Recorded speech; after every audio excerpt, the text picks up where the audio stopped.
But we have like a group of high school underage kids who have come into Leyenda for dinner and non-alcoholic cocktails. And they're just having like a time out in New York, drinking non-alcoholic cocktails and having a meal with their friends. And I'm like, that is the coolest thing. Like, you're like little adults having this amazing time. They're so polite, they tip well. It just becomes so much more accessible, and I think that's awesome. Well, welcome everyone to the Stay Curious Show. I'm your host, JW Wiseman. This is the show where we explore the sober curious movement through the lens of business and culture. I'm thrilled to have as our guest a legendary mixologist in her own right, Ivy Mix. Thank you for being here. Thanks for having me. Hello. And we first met behind the bar at Lani Kai. Oh, so that was a minute ago, but I'm going to go back even further. Okay. So take us back to you're 19 years old, you're just beginning your mixology career. Mm-hmm. Where are you and what the hell is happening? So I was in Guatemala. I wouldn't call that my mixology career. I'd call that my bartending career. I mean, the extent of my knowledge back then was I prized myself in my mojito, which was like fully just mediocre. But I moved to Guatemala at the age of 19. Want to experience more of the world. I come from a little town in central Vermont. It's just basically a bunch of people that kind of like look like me, talk like me, not a lot of diversity there. I went to college in Vermont and I was like, okay, I want to get out of here and experience some stuff. I went to Guatemala, walked into a bar. I could drink there, so I got to experience bar culture for the first time. And I went back to that bar every day for 2.5 months. And at the end of it, I needed to pay my tab, because this was in the day when you had tabs. Also in the day no Instagram, Facebook didn't exist. Like, people were just kind of like out in the world, right? Anyway, so I started bartending to pay off my tab. And then I slowly and surely fell in love with the craft of bartending, which, just standing behind a stick and giving things to people and like having them be happy with what you give them. And that started my whole swan dive into the world of bartending. Very cool. Yeah. Very cool. And I think it was called Café No Sé. Yep. Café No Sé was the bar. It's now kind of world famous. That's where Ilegal Mezcal kind of got its start. I was kind of part of that process back in the day of smuggling mezcal over the Guatemala and Mexico border.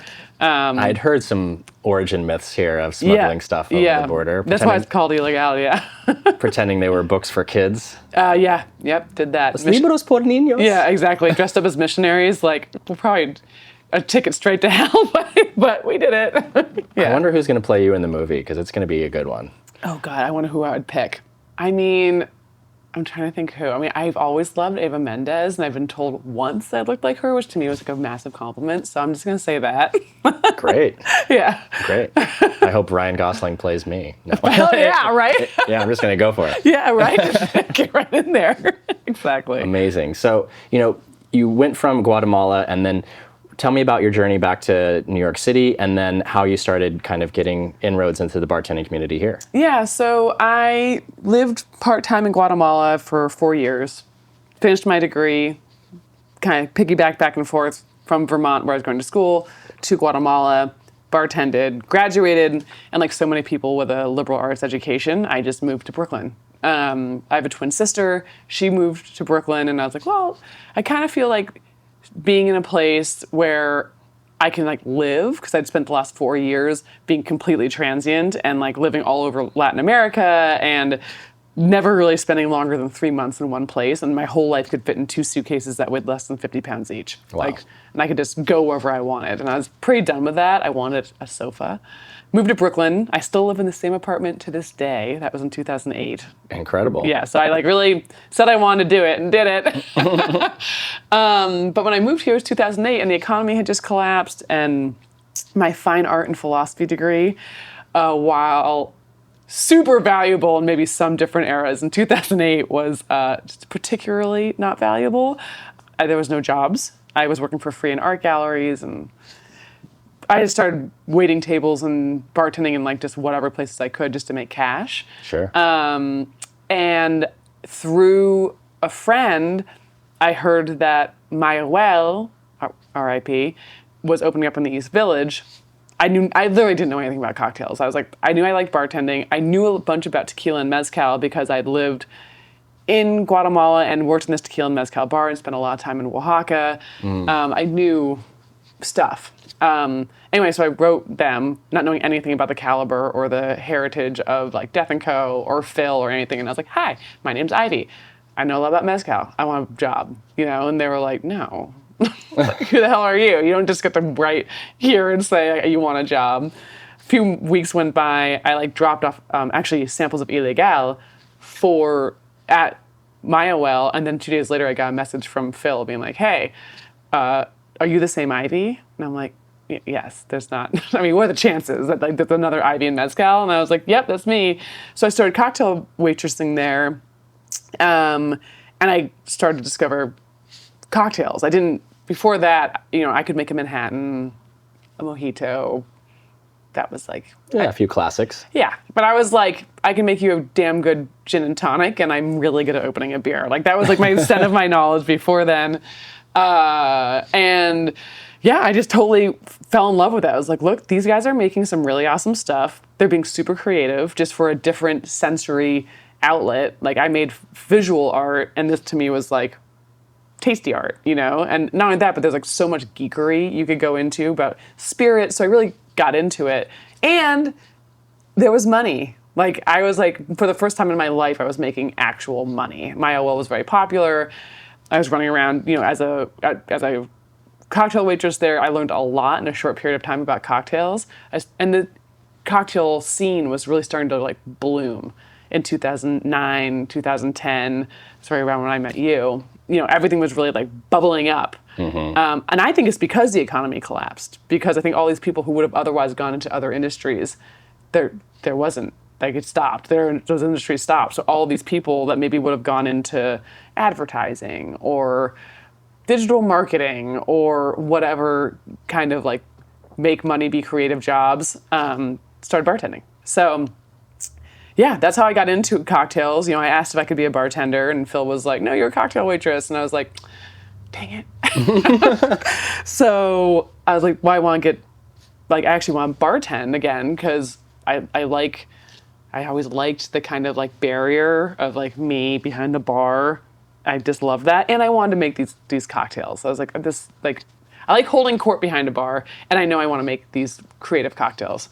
So St. John Frizzell was actually the first person that let me kind of do my thing cocktail-wise. I worked at Fort Defiance for a number of years. Red Hook? Yeah, in Red Hook. Yeah, but yeah, I learned a lot there about the history of cocktails, and then my break was when I got a job working for Julie at Lanikai. When I was like, I really want to work for you. You're a woman. What do you think? I kind of, and she was like, yeah, I'll give you a shot on Tuesdays. And it was the slowest shift. And then I worked Tuesdays and Saturdays. And then I slowly worked up, started working at Clover Club. And then the rest is history. I met you on a Tuesday. I was there with my now wife. Yeah. Oh, yeah. And we loved, you had the perfect balance of giving us a little bit of knowledge, spectacular drinks, a little bit of friendliness, but not in your face, which is so hard to do, but you made it feel effortless. And it made you feel like, oh, wow, this is just like a friend I hadn't met yet. That's awesome. That's the best bartending compliment I've ever gotten. Oh, well, that's awesome. Well, you excel at it. And it's one of the reasons why we stayed connected. Yeah. Because that was kind of the beginning of my cocktail nerd period, which is kind of like 2008 to 2013. Yeah. And then like the beginning, like January of 2013 is when I started cutting way back on alcohol, and I started curious, 2 years after that, because I was like, I love cocktails. I love the depth of flavor. I love the stories behind them. But I need to cut back on alcohol. Yeah. Like I'm not 100% sober. I still have like 1 or 2 drinks a month, but it's way less than before. And you were so helpful, back when we were first starting Curious. In fact, what we're drinking, fun fact for everybody out there, Curious number 2 has star anise in it because of Ivy. I was messing around with some ideas. I wanted to have something that was like the love child of a spicy margarita and a dark and stormy. And I was like, oh, who knows kind of like these agave kind of smoky mezcal flavors better than anyone, and it's you. So thank you for that. You're welcome. And for everybody who is a fan of Curious number 2 and drinks it a lot, you have Ivy to thank. You're welcome. You're welcome. Lani Kai was this incredible kind of upscale tiki bar, and I absolutely loved it. It was kind of like Lower Soho or kind of West Soho, It was Broome a very Street. weird location, like at the end of Broome Street. It's just like a very, very strange location. Yeah, like not far from the Holland Tunnel entrance. Yes, it was like kind of no man's land. I mean, it's a hard location. I think this is the reason why it didn't end up in the end of day succeeding, because A, it was massive, and B, it was like, well, what do you even, like, it's so in the middle of nowhere. Right, and Tiki Mondays could only go so far. Exactly. Yeah, but it was a great place, and the food was on point, and Julie Reiner is an icon. Yeah. You know, and so you were able to kind of like learn from her and her coterie.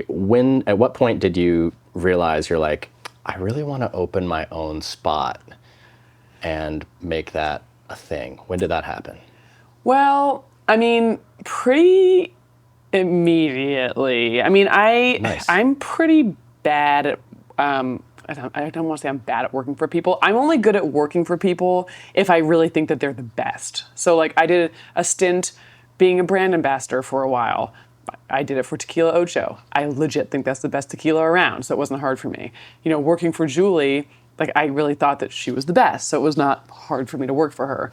But yeah, I like to march to the beat of my own drum. And when I kind of felt like I'd gotten to this point professionally where I didn't know what to do, like I'd worked in quite a few cocktail bars. I knew a lot about not just tequila and mezcal, but now like knew a lot about gin and vodka and, you know, brandies and eau de vies and the whole 9 yards. I was like, well, now what? And, you know, Speed Rack had started kind of out of the beginning of me trying to get into the cocktail industry, when like I did feel like there was a little bit of, oh, this is a man's world, honey, type of atmosphere. And that's one of the reasons why I really wanted to work for Julie, because I was like, oh, a woman, finally. But Speed Rack really like kind of like launched my career. And when I think I was at a point in my career where some people may have like gone and taken like a really good management role somewhere, because I actually didn't have any management experience before I opened Leyenda. Would not recommend. If you're taking notes, don't open a bar with no management experience. It was a steep learning curve.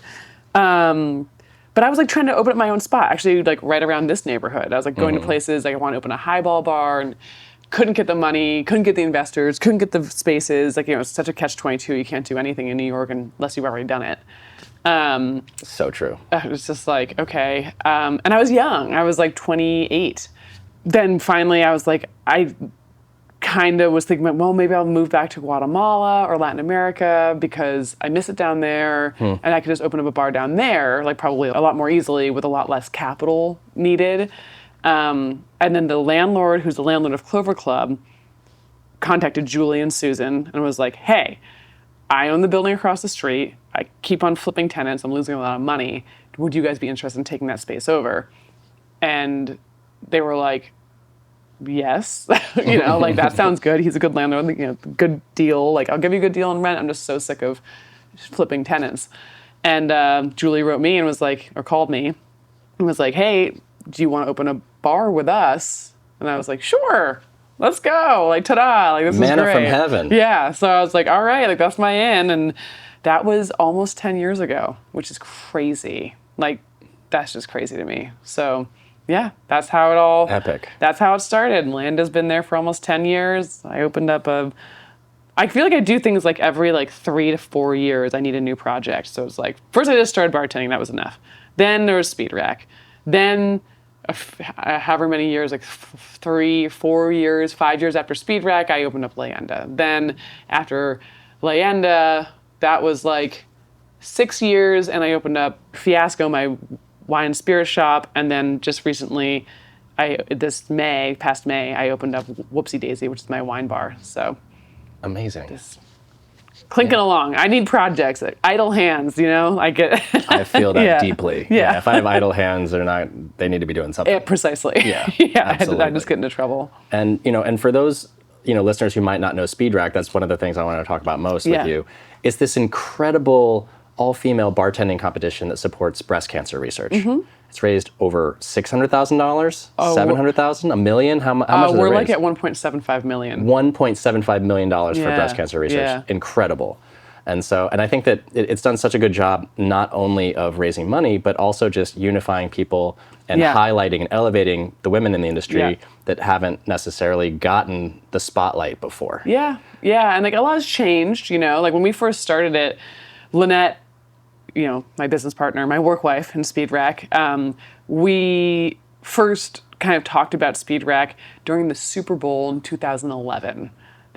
We were both at Mulholland's, which is also not that far from here. And she just walked in and I knew her. She was the president of something called LUPEC, Ladies United for the Preservation of Endangered Cocktails. The New York chapter, she started it. When I was at my OL and Katie Stipe, also a woman, fantastic bartender, she could tell I was interested in cocktails. Like she could see it. And she was like, she kind of would like feed me little things that I should go do. Like, oh, you should go like check out this event. Or, hey, have you ever heard of LUPEC? I was like, no. And she was like, you should join it. Like if you're into it. So that's how I met Lynette. And when we first started, it was still very much kind of like speakeasy. Like every cocktail bar was a speakeasy. Like it was just like that was the equation. If you were a speakeasy cocktail bar, they were synonymous. Everyone was trying to be Jerry Thomas with the mustache and the arm garters and like the suspenders and the hats and like the whole thing, right? And the wax and everything. The whole thing. And there's, like there wasn't a lot of space for like a woman in that image. Do I think that everyone in our industry was like straight up like being like sexist?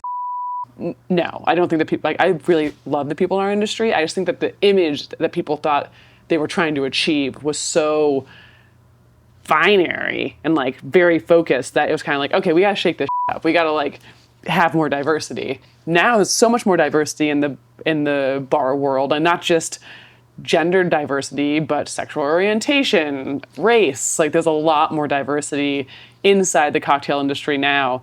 You can feel it. You go to Bar Convent and you're like, whoa, this is way different than it was 10 years ago. Thank God. And even like Speed Rack's mission and our ethos has changed. Like we don't even say women anymore. We say like femme-identifying folk, There's like what being, and we talk about in the book, but like what being a woman is such not a binary thing. It's a spectrum. It's a spectrum. Femininity is a spectrum.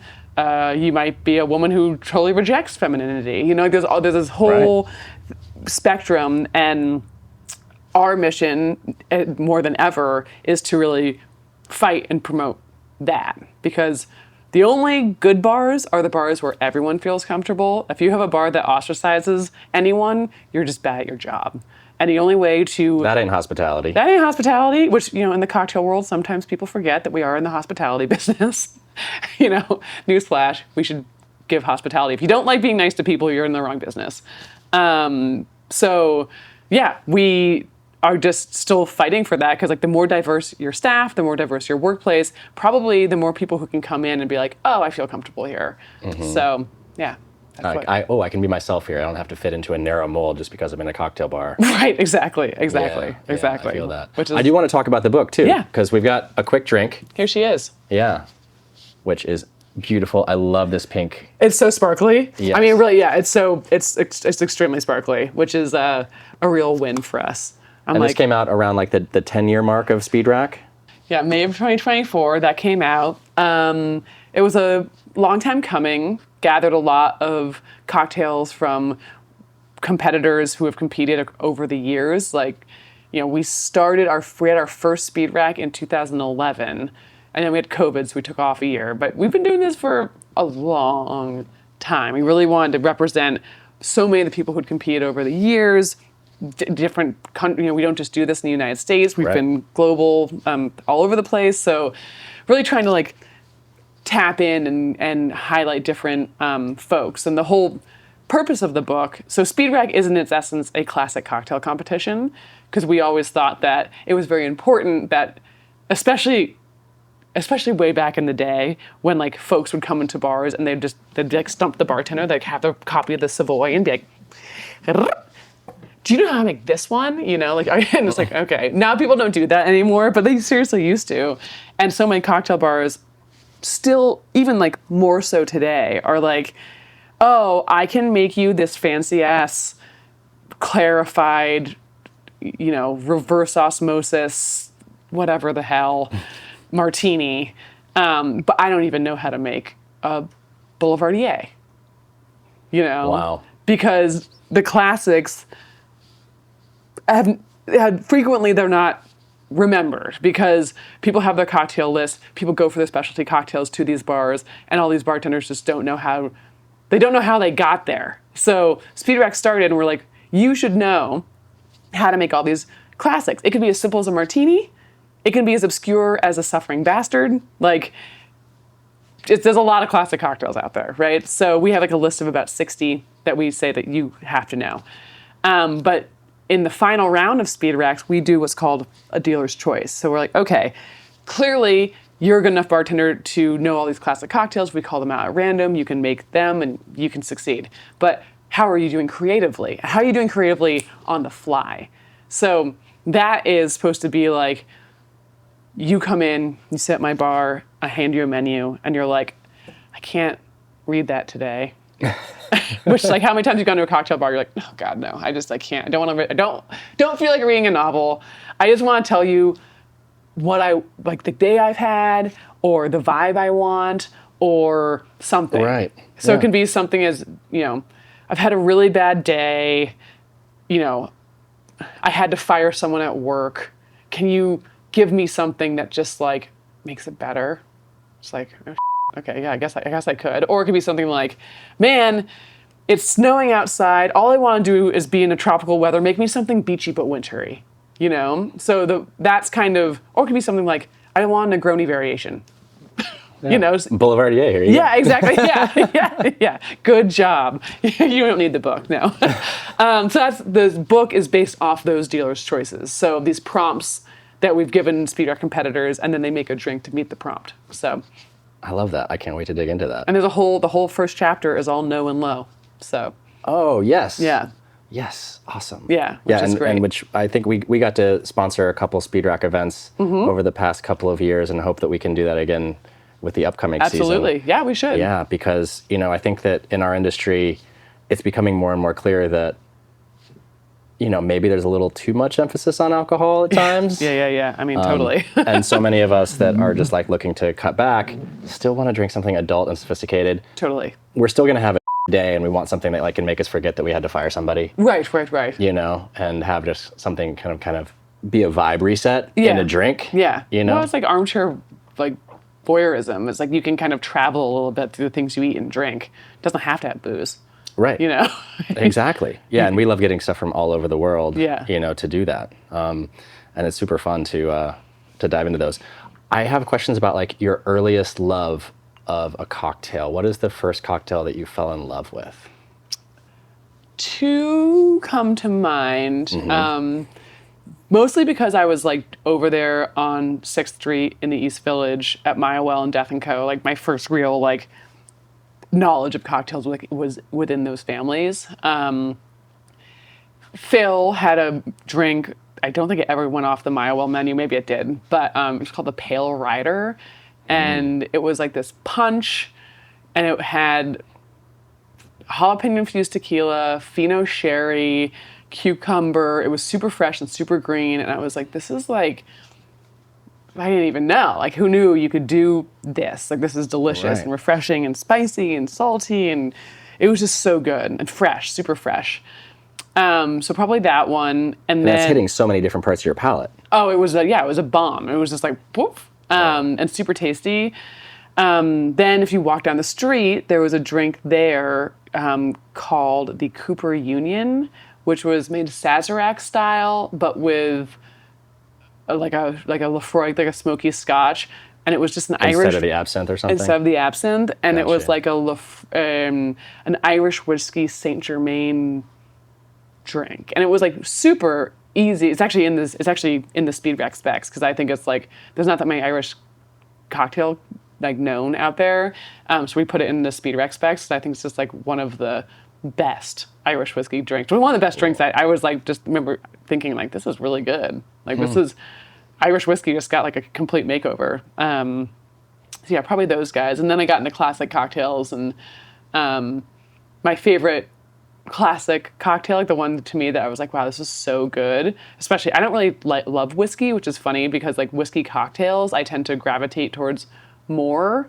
probably because I'm like, wow, look what they did with this whiskey. Like people are surprised. I don't like mezcal cocktails. I won't order one. When someone's like, I made this mezcal cocktail, you should try it. I'm like, You prefer it just mezcal? I'd rather just have mezcal. Same, tequila is a little bit different, but like, I think it's very hard to have a successful mezcal cocktail. But whiskey, I'm always like, wow, like look at this great whiskey cocktail. And there's a modern classic called a Bensonhurst. I remember when I tasted that, I was like, wow, like I'm never gonna drink a Manhattan again. Like this is just far superior. Had that one before. Yeah. It's it's kind of like within the Sasha school, milk and honey era, but it's rye whiskey, dry vermouth, Cynar, and maraschino.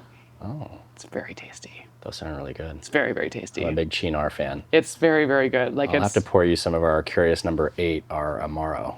Oh yeah, I love that. Yeah, because it's not like trying to be a dupe of Cynar or a dupe of Montenegro, but those are some of the influences. Okay. You know, a little bit more of the caramel from the Montenegro, but we use blackstrap molasses to give that kind of undertones. But we use blackberry, blueberry, and fig. Oh, nice. And then 3 types of adaptogenic mushrooms. So you get a restorative. So it's like a mushroom Amaro. Nice. That has no alcohol, but you get that gentian bitter hit. Nice. Along with herbs and spices. So Super. I'll be excited to pour some of that for you. Absolutely.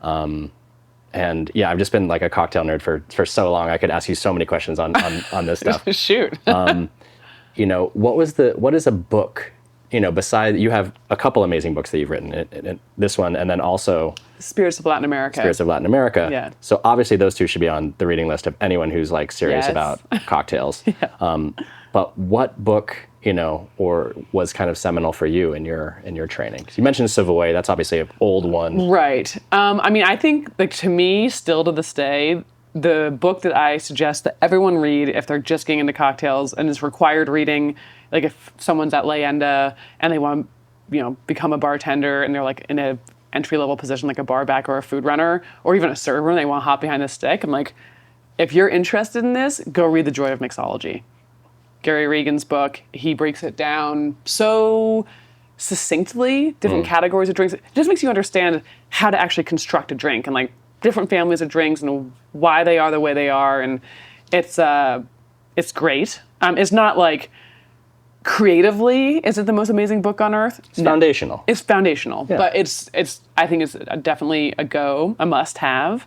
Whereas if you go with the flowing bowl, it's just going to take you in wild directions that make no sense. Right, exactly. Yeah, sure. That's a good one. I'm gonna have to go and revisit the Joy of Mixology. It's really good. I mean, it's really good for. It just makes you realize, like, oh, that drink is that drink is that drink is that drink. Like you understand the formula. These are all flips. Okay. Yeah, wow. you understand the formula, and once you understand the formula, you can then deviate from the formula. Like that's kind of the point of Speed Rack too. Like know the formulas, know the classics, and once you know them, you can deviate from them. But if you don't know them, like I can't tell you how many times people have been like, I invented this drink, and I'm like, it exists.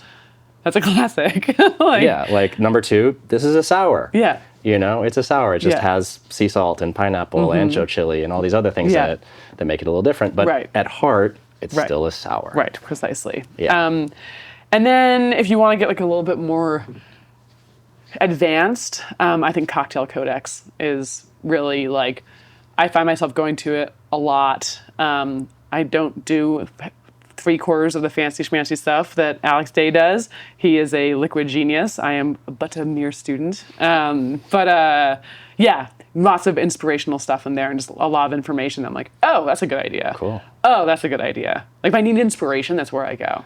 I picked up a copy of that last weekend. I was at a cute little spirit store upstate in Tannersville, New York. Oh, yeah. And they had a copy of Cocktail Codex, and I was like, I need that. Okay, good. So I grabbed that last weekend. Oh, so fantastic. I did my bachelorette party in Tannersville. Yes. I know, it was so funny. Awesome. You know, I love that you have a no and low section in this book. When was the moment that you first noticed that non-alcoholic drinks were going to be so important to the hospitality industry? Man, I mean, I feel like you were totally ahead of the game. I mean, like I think just like. What came out of personal need? Yeah. I was drinking too much, big cocktail nerd. There was nothing. Right. I mean. It was 2015, you know? And now there's just like so many non-alcoholic spirits and stuff, which is great, but also like it's like so much. There's so much out there, and sometimes I'm like, wow, I'm paying like $50 for a bottle of like fancy water. But I'm happy a lot of it's out there. But sometimes I'm like, okay, I feel like the swell has crested, and now we're kind of like going forth into like normalcy of it all, and I'm happy about that. But when did you first realize it was like the swell was coming? Probably COVID.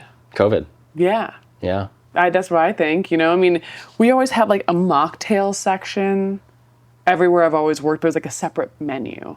It was like, here's a separate menu of mocktails, And then during COVID, I was like, we need to start putting these drinks on the menu. Like, they shouldn't just be like a separate category. That's kind of, or separate menu altogether. It's kind of weird. Kind of others people who don't drink. Right. Like, oh, I have to go out of my way to get this menu. Right. And like, not only that, but like, like I always joke, like the bartender's the first one to know that someone's pregnant because like they come up, they're like, like, no one can know. Like, oh, right. And like, if it's on, they're not going to ask for a mocktail menu, unless they're like visibly pregnant. But if they don't want anyone to know, or forget if you're pregnant, imagine just like anyone who doesn't want anyone to know that they're not drinking, let it be easier for them to order a non-alcoholic drink. So, I totally agree. That's why we designed these in brown bottles and made it with like a nod to like Corpse Survivor #1, Corpse Survivor #2, Curious #1. It's like, it's not announcing to the world like, hey, I'm not drinking. It's like, if you know, you know. Yeah, exactly, which I think is so important. So,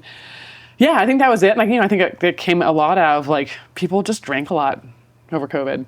Like a lot of people were just stuck at home drinking, So I think there was a real like, like now that we're going out into the world, like let's have a bunch of fun, but also like, man, that COVID-15 is like from all the booze I drank, So. Yeah, I think that's when I really noticed it. And then you would have people start saying, like, just don't call them mocktails. Like, what are you doing? You're making a mockery of them? Like, that's dumb. And that was not even something that I ever even thought about until probably COVID, or maybe right before COVID. I like now that you see people coming in and they will like have an alcoholic drink and then non-alcoholic drink, an alcoholic drink and a non-alcoholic drink. And it's great for a business because like, in theory, someone can have like 5 drinks. If they're having 2 alcoholic ones and 3 non-alcoholic ones, like that's great for my check average. Like they get to experience something awesome, it's unusual. They're not getting totally tanked. It's not like I'm sitting there watching like, is that from margarita #5? You're like, oh, I'm in danger of over-serving. And right, now I got to cut this. Now I have to go and have to cut this person off. Like now, someone's like, if someone's drinking heavily. And I'm like, I need to somehow temper this situation. I can be like, hey, if you like this, do you want to try this one? Like, this is one of my favorite ones in the menu. And all I do is give flavor notes. That's all I give. And they're like, yeah, sounds great. I'm like, here you go. Non-alcoholic drink for you. They won't even know. And they're having a cocktail. And they can kind of like ease it down, Yeah, ease off the gas a little bit. Ease off the gas, which is good. I think that's it's amazing. And we also have like a group of high school underage kids who have come into Leyenda for dinner and non-alcoholic cocktails. And like, there are like 4 of them and they're just having like a time out in New York, drinking non-alcoholic cocktails and having a meal with their friends. And I'm like, that is the coolest thing. Like you're like little adults having this amazing time. They're so polite. They tip well because it's not their money.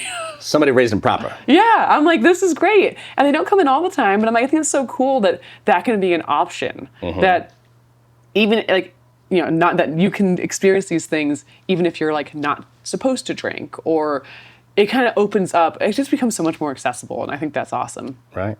Yeah. Gotta love it. I know it's crazy the number of people that are drinking less or not drinking at all. There's 75 million adults in America who don't drink at all. That's a crazy number. That's 1 in 4. Wow. Yeah. The top 10% of drinkers drink 75% of the alcohol. That's a real stat.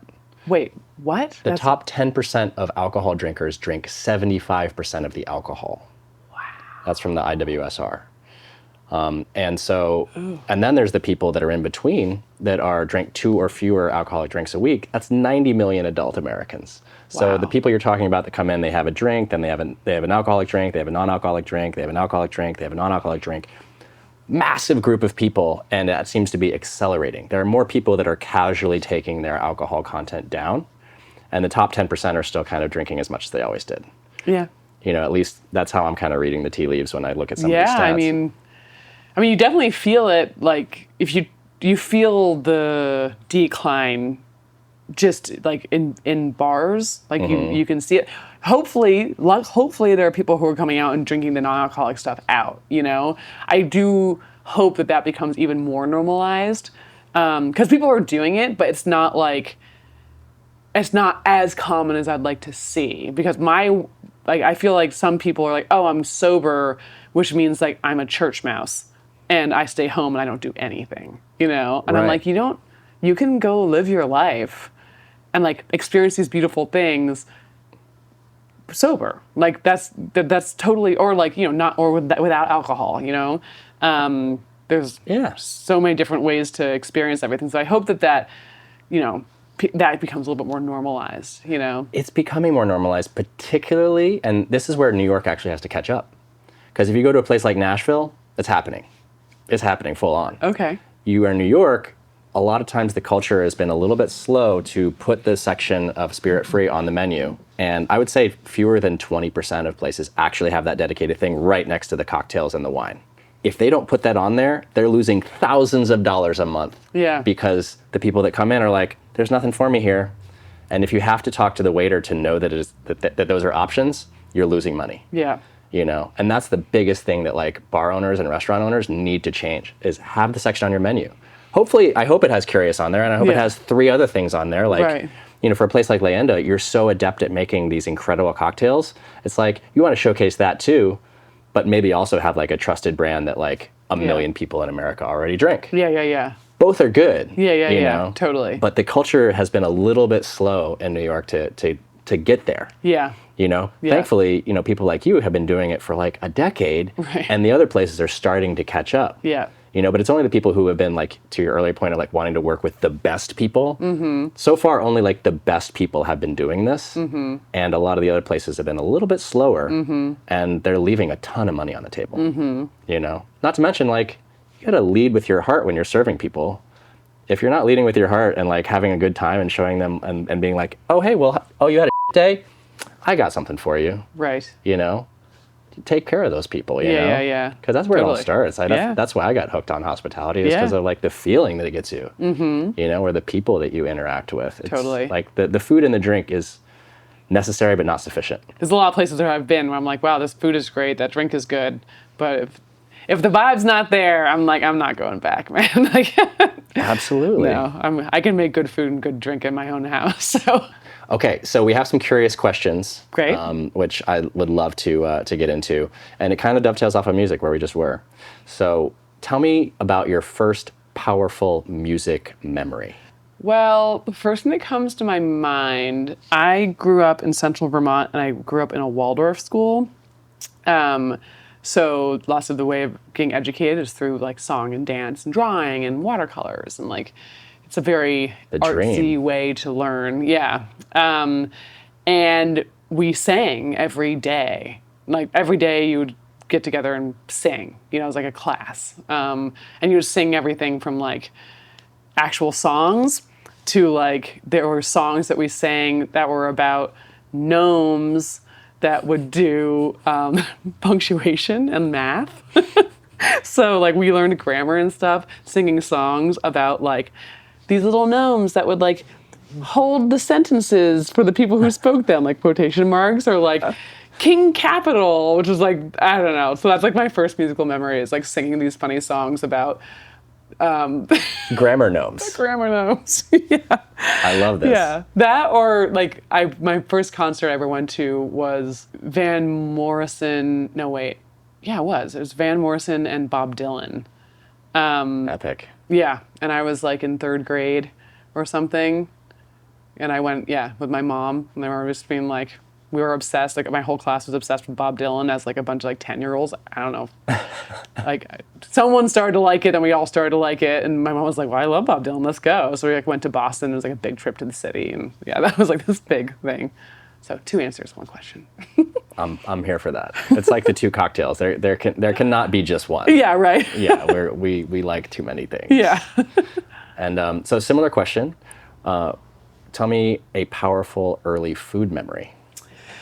When we were kids, we also like grew up kind of on and off in Jamaica, oddly. And like my first solid food was like a jelly coconut. But I remember being a kid and actually like getting into the jerk chicken that my parents had gotten, and it was like, you know, pretty spicy for a little kid. Sure. And it was this like very, very intense memory of just being like, this is some hot. Doesn't match it. Yeah, but I liked it. You know, like my mom was like, yeah, you were fine. And I was like, okay, we're good. She's like, obviously it was hot, but you were like, you know, I'll stay. Like I can eat this thing. So yeah, that's probably that one. Cool. That's a powerful flavor memory. Just like jerk chicken, boom. Yeah, exactly. I mean, it's so powerful anyway. Imagine like for like a little like 3-year-old virgin mouth, your taste buds are still so awake and alive. It's like, wow. Yeah. Wow, that's cool. Yeah. I like that. And tell me about a hospitality experience where you've been the guest that you will remember till the day you die. The thing that's coming up first is like a fancy experience, which is funny because like I don't really usually tend to go fancy, but Number 9 Park in Boston is like this kind of like snoo, like it's like where I would have taken like my grandmother or something. And I remember the first time I ate there, they were just like hospitality ninjas. It was like, I was so amazed by, you know, they knew everything about me. I walked in and they were just like talking like they knew me. Okay.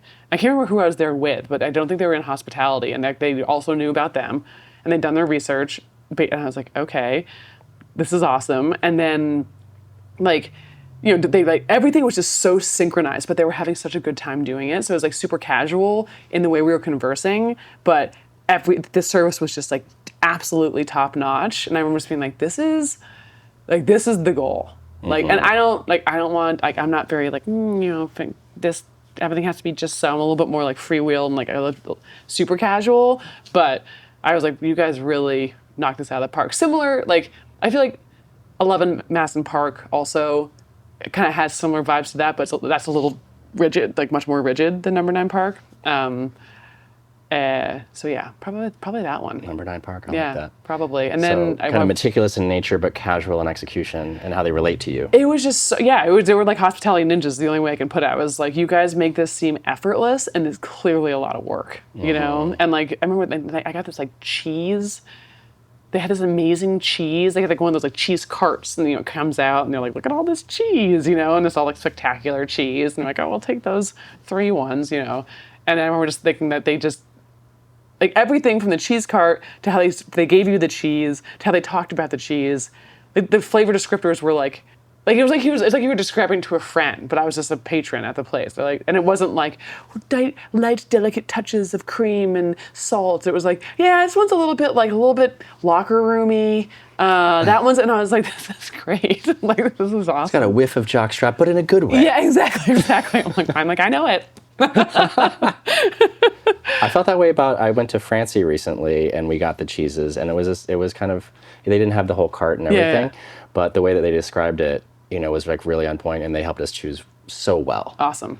That's you know? great. I know, and it was the perfect way to cap a meal. Yeah. Yeah, which I hadn't done a cheese course at the end in I don't know how many years. We should all do it more. Yeah, like really at the least way to once go. every few years. I mean, It's it the was way to great. go. Like, it was great. We're all sitting there like eating like a ton of sugar and caffeine after our meal. It's like, woof. Yeah. Cheese is just like, it's just so very delicate. So good. Yeah. You know, and final question, kind of on the non-alcoholic front, what do you think is still missing from, you know, this kind of sober, curious, you know, business and movement that we're in? It can all seem a little serious sometimes. Like, I'm a serious sober person, you know, and I'm like, okay, you know, like I kind of like want to know like where the fun is that? Like, it doesn't have to be so serious. And like, yeah, sometimes, like for some people, truly, they do not want to drink alcohol. It would be a serious thing for them if they drink alcohol. I totally understand that. But I'd like to see a little bit more levity in the Amen. in the space. You know, like I'm glad that a space like this exists. You know, Yeah. Totally agree. That's what we're trying to do Yeah. with this little club. And, you know, we're not open every night.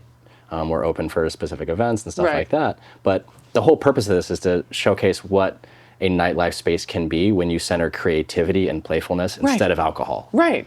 You Yeah. know, because you're going to get Pearls Daly, who's like sober burlesque star, like come here with all her burlesque friends and perform. Yeah. Or you're going to have some like interesting comedians come and pop up on stage. Totally. Or you're going to have like a fire performer, like have you like, you know, seemingly like light your hands on fire, but they never Right. burn. You know, Right, like just right. weird, Yeah. you know, and bringing a little bit of that kind of, you know, the things that makes New York magical is oftentimes the thing that you least expect. Because it's kind of like, whoa, I didn't expect that street performer was going to like blow my mind in the way that they did. Totally. You know, and you're like, oh, that's kind of wonderful. Yeah.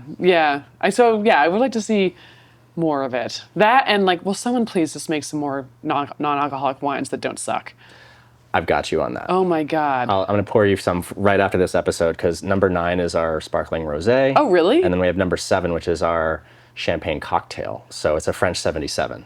Okay. But there's also some old world reds that I would love to introduce you to that are non-alcoholic and actually has that barnyard funk of like an old world red.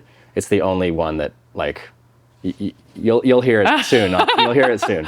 Yeah. But it's like it's spectacular. It comes from good. Austria.